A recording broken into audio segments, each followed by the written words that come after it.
The Residence Review. Uzo Aduba stars in a fast-paced White House whodunit from Shonda Rhimes. It's Clue in the Capitol, as the head of the domestic staff is murdered during a state dinner. The president and the first husband, yes, that's correct, are throwing a state dinner for Australia, hoping to patch up some diplomatic problems.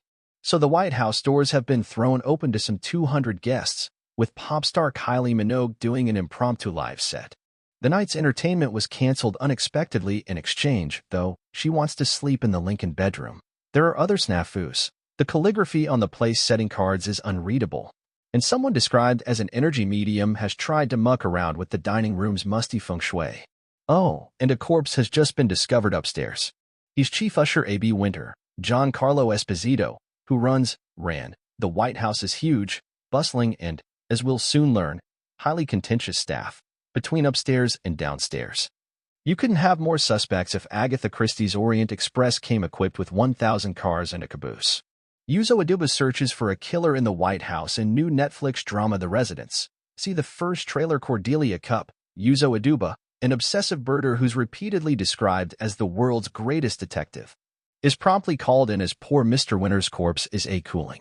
In a great theatrical flourish, she arrives with binoculars at the ready. They'll come in handy for more than birdwatching, and dressed in a sporty tweed blazer with leather-patched shoulders.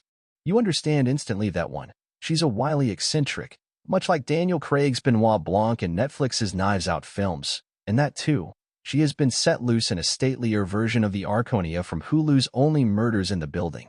What distinguishes The Residence from those other hit mysteries is that it's from Scandal producer Shonda Rhimes. Scenes come and go with the fast click of a camera shutter, while the story careers through an unending series of switchbacks. It's like the current White House, never a dull moment. It's unlike the current White House, though, in that nothing seems to be really registering anywhere outside Washington. The show is framed by a cheeky framework. Cupp's investigation has prompted a Senate hearing, presided over by none other than former Senator Al Franken, playing a senior senator from Washington state.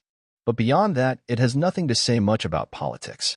But then, neither did Scandal. The president himself, Paul Fitzgerald, is a bland figure, although his husband, Barrett FOA, is an amusingly sneaky character, and the president's grumpy, grousing, reclusive mother-in-law is played by none other than Jane Curtin. Maybe those two, mother and son, should run the country, something along the lines of Nero and Agrippina in Rome. But then, that didn't turn out well.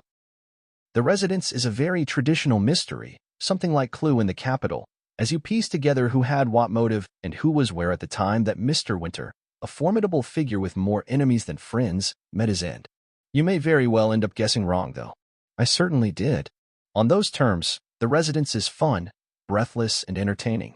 In a go-for-broke finale, the murder's solution is spelled out by the triumphant Cupp in a fireworks display of exposition that goes on, like a filibuster, as she leads the large crowd of suspects from room to room. It's a parody of the traditional White House tour. One last note. The show is all but stolen by Edwina Finley as White House butler Sheila Cannon, who doesn't mind helping herself to entire bottles of vodka. Her boozy, blustering sarcasm should be entered into evidence as a blunt instrument. All 8 episodes of The Residence are streaming on Netflix.